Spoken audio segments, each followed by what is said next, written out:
So hello everyone, my name is Norbert, and I'll be presenting you my thesis research project named Predators Becoming the Prey, How to Use Statistical Machine Learning and Computational Linguistics to Detect Sexual Predators. And my supervisor is Dr. Jeff Liddell. So I'd like to start out with showing you an outline, and I'd like to start by introducing the problem, then go on to research questions and objectives, then talk about the data that I'm using, and eventually get to the algorithm proposed, then talk about its results and model selection behind the method, then talk about future works and conclusion to finish up. So just a bit of background, according to the Crimes Against Children Research Center, 1 in 5 US teenagers gets unwanted sexual solicitations via the internet at some moment. Even further research shows that there's a significant increase in the number of sexual predators present online. And then even earlier research showed that the first encounters between the offender and the victim happen in online chat room environments. So now more than ever, there is a need for better intelligent systems to detect sexual predator behavior online. So the research questions that I'd like to address during this research talk is, how can modern computational linguistics interpret online chat room conversations? And how can we extract semantic details from conversations and then use those to detect malicious content and conversations? And then which machine learning algorithms could predict whether or not a conversation contains predatory sexual behavior or not?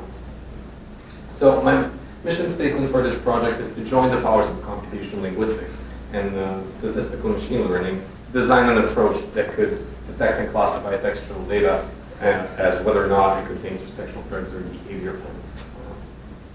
So in terms of the data that I'm using, I obtained my data from a community called PEN, and they're experts on digital text forensics. So they're a community from Europe who release data sets every year, and then they organize conferences about the results of these tasks, competitions. So 2012 task was sexual predator identification, and this includes conversations, thousands of labeled online chat room conversations between minors and then adults pretending to be minors or chatting.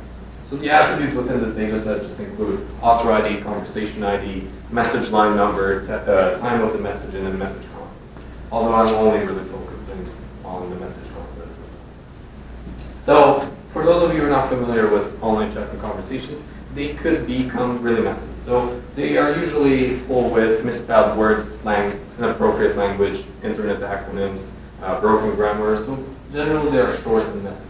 So this is how my raw conversation file looks like, and I'm only analyzing these highlighted text areas.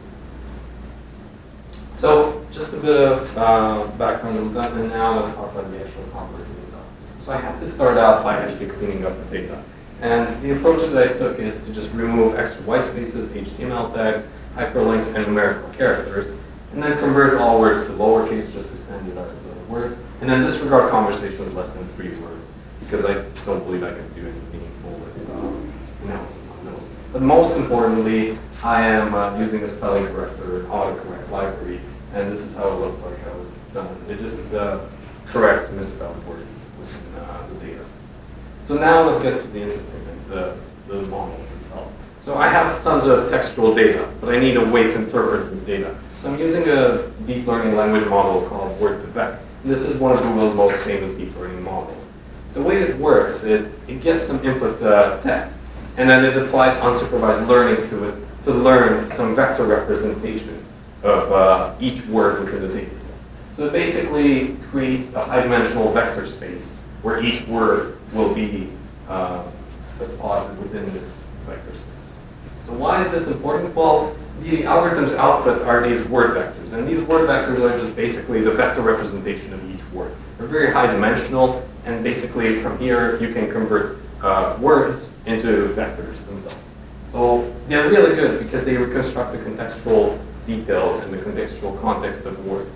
So within this figure on the left, king and queen are related to each other the same way as man and woman are related to each other, because the vector space could represent the male-female relationship. And most importantly as well, they capture semantic similarities within the text. So a word that's used in the same context as another word, or a word that's similar to another word, are actually closer together within the vector space. So great, I have lots of word vectors. And I could represent the conversation with n number of word vectors, where n is the unique number of words within the conversation. And all of these n word vectors are n-dimensional. So I could create an m by n matrix. Now, I would like to express some features to represent the conversation somehow. So I would like to have this conversation feature vector. And for this, I use a Belgian researcher's work called coordinate-wise word vector aggregation. And I use this as a feature extraction technique. So I'd like to illustrate this by showing you this image. So I have my n word vectors, and they're all n-dimensional. And what my goal is to create coordinate-wise minimum and maximum feature vectors. So what I do is I take the minimum of each dimension, and I take the maximum of each dimension. So I keep doing this, find the minimum of the second dimension, find the maximum of the second dimension, and go all the way to the end, find the minimum of the n-1 dimension, maximum of the whole dimension there, and then I get to the last, I get the minimum of that, and I have the maximum of that as well. So right now I have two feature vectors, they're both n-dimensional, and they're coordinate-wise minimums and coordinate-wise maximums within one conversation, and I have many conversations. So I can continue by gluing these two feature vectors together, and then I have a 2 times n dimensional conversation feature vector, which I call min-max. So now this is how a sample conversation feature vector looks like in my data set. Well, keep in mind this is only just the first 10 dimensions, and there are only 20 conversations. In reality, I have 400-dimensional word vectors, which means that I will have 800-dimensional min-max feature vectors. And then for 100,000 conversations, that's 100,000 by 800 matrix. So that's a pretty large matrix to analyze. Well, I have these feature vectors, and I have some labels from my data set. So now I should be able to train some classification models in order to distinguish between predatory conversation and a non-predatory behavior conversation. So I chose a 2-stage classification system, and my first classifier is a linear discriminant classifier trained on all conversation feature vectors. And then I have a second stage classifier, which is an Adams model, and it's trained on the observations labeled as predatory by the first classifier, LDA. And it basically filters out the misclassifications of the first classifier. So in this way, you can obtain 3 groups of conversations within your data. And I named these groups Group A, the conversation that most likely do not contain any predatory behavior. Group B, conversations that could contain predatory behavior. And Group C, conversations that most likely contain predatory behavior. So then I would like to just highlight my whole algorithm in 3 simple points. First, I capture the contextual details within a conversation using the word-to-vec model. And then I extract essential details from conversations using a domain-specific feature extraction technique. And then I create this highly flexible and customizable 2-stage classification system to classify conversations. So now I'd like to go on to the results and then explain why I chose the models that I chose. Firstly, I'd like to mention that I use k-fold cross-validation for all of my results. So for those of you who are not familiar with k-fold cross-validation, that's just basically splitting up your data into k sets, and then using k-1 sets for training purposes, and then you validate on the last set, and you keep rotating your validation set to be a different set, and then you just average out all of your accuracy, and then you get your k-fold cross-validation accuracy. So in this case, I use 10 folds. My conversation has over 155,000 conversations. And this is too computationally heavy to execute way too many times. So I took a sample of 100,000 conversations, so 90,000 training, 10,000 validation set. So let's get on to the actual classification results. My first classifier's top 5 models were LDA, SVM, random forest, lasso, and then gradient. So you can take a look how lasso is doing pretty well, SVM is doing really well, and LDA doesn't look like it's doing really well, but it's really good at recall. So I'll get back to recall in a second. But first I'd like to show you my confusion matrix and what each number means there. So on the x-axis you have the true labels, the y-axis you have the predicted labels. 0 means non-predatory, 1 means predatory. And then you have your false positives, non-predatory labeled as predatory. False negatives, predatory labeled as non-predatory. And then here are your actual predatory conversations labeled as predatory through positives. And then you have your true and negatives, all of the rest, which is non-predatory. Now, if we get back to the LDA, and then why is it, well, how is it performing? You can see that its recall is over 91%. Recall means is just that whenever it's actually predatory, how often does it predict predatory? So it's trying to minimize the false negatives, and this model does that. because out of 550 predatory conversations, it identifies over 500 of them.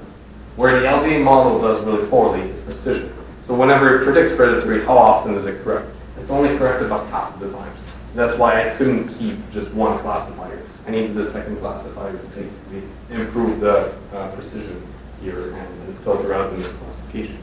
So if we could just take a look at LDA and explain why exactly this model works well for my data. Well, LDA is just linear discriminant analysis. It's a dimensionality reduction method that could be used for classification tasks. And its usual implementation assumes a normal distribution for the input variables. Most importantly, the main concept behind LDA is that it's searching for linear combinations of variables that could best separate your data. So if we take a look at the discriminant function, which basically drives the decision process behind the LDA, we have the observation, estimated mean, estimated variance, and then the most important part for my model is that I have prior class membership probabilities. And these membership probabilities are over 99% of my conversations are non-predatory, and then there's the needle in the haystack which are predatory. So these values get incorporated into the discrimination function. And the discriminant function is a log value, and then this drives the process of the LDA model to make good decisions. So a new observation X would be classified to either k equals 0 or k equals 1, based on for whichever the discriminant function is the largest. So if I move on to the second stage classifier, these are the ones that filter the LDA's misclassifications. I have my top 5 models as SVM, naive Bayes, Lasso, AdaBoost, and KNN. Based on the F1 scores, AdaBoost seems the one that I should be taking a look at. So in terms of recall, AdaBoost is recall over 80% accurate, and then precision close to 78% accurate. So what is AdaBoost, and why does it work well? Well, AdaBoost is just adaptive boosting, and it's a tree-based model. It's a simple variation on bagging. It's really close to the bagging algorithm, and it's well known for improving the learning process where the system is not doing well. So the main concept behind AdaBoost is that it iteratively learns from its misclassifications of its previous models. So if I could just go on to the shortest version of the pseudo algorithm with AdaBoost, you have n observations, n number of trees, and then you initialize observation weights for all your observations. You randomly split your data into training and testing sets, and then for n number of models, for an n number of trees, from n equals 1 to n, you fit the model using m trees. This is your weak classifier, and you test your model, and then combine your model with the previously fitted models, and then compute accuracy and error, and then you update your observation weights. So the most important part here is that the correct classifications get less weightage, while the incorrect classifications get more weightage. So when you create a new training and test set, those misclassifications will have a higher chance of being in your new test set. So then again, you just combine all fitted models, and then based on the weights, you create your pattern model. So a quick visualization of this would be in iteration 1, you just do a simple classification. Iteration 2, you're already increasing the weights of your misclassifications. Iteration 3, you're increasing the weights even more, and then when you put these 3 iterations together, then you actually have a strong classifier, which is your AdaBoost model. So if I could just show you the overall results combining the first classifier with the second classifier, I show you here LDA plus all kinds of combinations of models from the second stage classifier. And as I said, AdaBoost performs the best. So its recall is 74%, precision close to 78%. And the overall F1 score, which is just the harmonic mean between the recall and precision, it's just close to 76%. So in terms of significance of this project, this approach could help online communities to keep their members safe from malicious people online. And then this research project could further the research within the sexual predator detection community. And then this highly flexible two-stage classifier could be customized for other types of dangerous behavior just by changing the models and retraining other models that work well for other types. And then just if I could finish it off with future works in conclusion, I would recommend to use fast text for, which is Facebook's word learning algorithm, just to improve the quality of word vectors. This is a pretty new model that hasn't been used too much lately. And the learning process could be improved by the representation learning algorithm of the Bloom's research, and this could be applied to the the feature extraction process. And then finally, if we're willing to trade model interpretability for further accuracy, then we could take a deep learning approach where any kind of neural network should be trained for classification systems, and your classifiers would do better. And, in conclusion, this project was the perfect combination of computational linguistics and statistical machine learning. The algorithm that I proposed uses really strong models like word-to-vec, LVA, and then AdaBoost to detect potential predatory conversations or behavior with an accuracy of close to 76%. Now, my two-stage classification system creates 3 groups within the conversations, and then this approach could enhance the children's safety in online environments. So I'd like to thank my supervisor, Dr. Abdel Mohammed, my co-supervisor, Dr. Jeffrey Andrews, friends and family, and especially Ryan, Leah, Ryan, and Marcel. Thank you very much, and here are my references.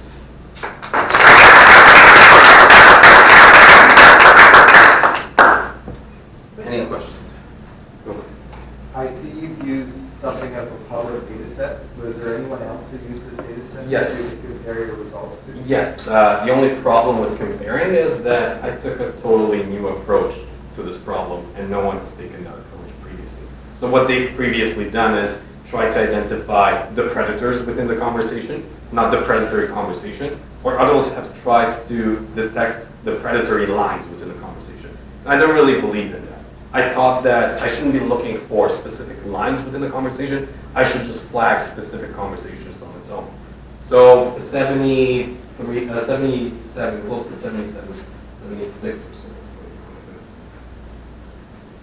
Here, the 76% accuracy, that's probably pretty good. Although for identifying specific lines, the accuracy is around 40%. And then for identifying just the sexual predators, it's about 90%. That's what the benchmark is set at. But this specific task hasn't existed yet, although they have been published in many papers on the previous tasks. Thank you. Any other questions? The software you use for most of your analysis. Yeah, so all the deep learning language models was best modeled with Python, but all the classification systems have been done in R. So all of my two-stage classifiers, all models are in R. Can you use your work to detect something else? Yes. Yes, so that's the main point that I was trying to make. Right here. So my two-stage classification system is really flexible. So I used LDA and AdaBoost for sexual predator detection. But I could retrain, let's say, a lasso, and I could use the same word vector and the same feature extraction, but a different classifier to detect other types of dangerous behavior. So we've tried to consider even like depression or suicide detection, and I believe that this approach could be customized just with the classification model. So the first part of the algorithm doesn't have to be changed, only the models have to be retrained. And once you have those high-dimensional feature vectors, most of your work is done, because then you just have to train a model and boom, you're done. Any other questions? Well, thank you.